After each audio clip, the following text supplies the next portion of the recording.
বেঙ্গনা 5000, stone 1000, verification 1500। তুমি কি কোনোদিনও ভালো হবে না?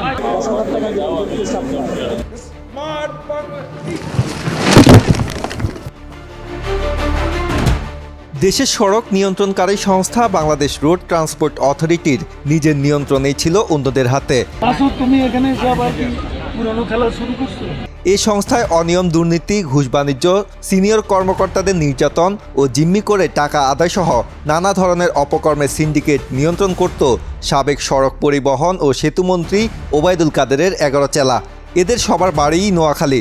মন্ত্রীর ক্ষমতা ব্যবহার করে বিআরটিএতে যোগদান করা এসব কর্মচারী গুরুত্বপূর্ণ সার্কেলগুলোয় বদলি হয়ে চালিয়েছেন সব ধরনের অপকর্ম। ভুক্তভোগী ও সংশ্লিষ্ট কর্মকর্তাদের সঙ্গে কথা বলে এমন চিত্রই পাওয়া গেছে। অনুসন্ধানে জানা গেছে, এই সিন্ডিকেটের প্রভাবে সেবাদাতা ও প্রতিষ্ঠানটির প্রতিটি কার্যালয়ে ঘুষ বাণিজ্য যেন এক প্রকার ওপেন সিক্রেট হয়ে উঠেছিল।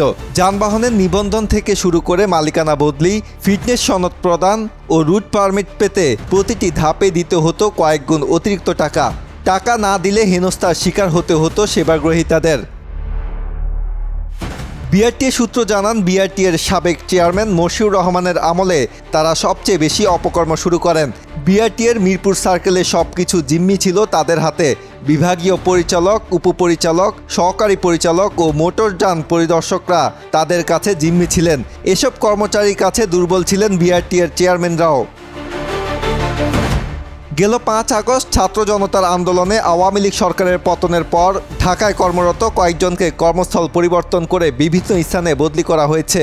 অভিযোগ রয়েছে, বিআরটিএর বর্তমান চেয়ারম্যান গৌতম চন্দ্র পাল দীর্ঘ সময় ওবায়দুল কাদেরের পিএস হিসেবে দায়িত্ব পালন করেন। এই কারণে মূলত বিআরটিএতে কাদেরের ঘনিষ্ঠদের সেভ করতেই তাদের শুধু বদলি করেছেন। এসব দুর্নীতিবাজ কর্মচারীর বিরুদ্ধে তদন্ত করে ব্যবস্থা নেওয়ার দাবি করেছেন বিআরটিএর সাধারণ কর্মকর্তা কর্মচারীরা। আলোচিত 11 চেলার মধ্যে ওবায়দুল কাদেরের সাবেক এপিএস মোহাম্মদ সেলিম ছিলেন নিয়োগ বদলি সিন্ডিকেটের অন্যতম নিয়ন্ত্রক। এছাড়া বিআরটিএর ঢাকা মেট্রো 1 সার্কেলের অফিস সহকারী হাসান বিন আজাদ, অফিস সহকারী সজীব হাসান, উচ্চমান সহকারী ইমদাদুল হক শামীম ও ঢাকা বিভাগীয় কার্যালয়ের অফিস সহায়ক শাহেদ চৌধুরী ছিলেন ঢাকার নিয়ন্ত্রক। অভিযোগ রয়েছে, এই কর্মচারীরা চাকরি জীবনের শুরু থেকেই ঢাকায় রাজত্ব করে আসছেন। এদের মধ্যে ইমদাদুল হক শামীম ও শাহেদ চৌধুরী সহোদর হলেও কোটা জালিয়াতির মাধ্যমে ভিন্ন ভিন্ন জেলা কোটায় চাকরি দেওয়া হয়েছে তাদের।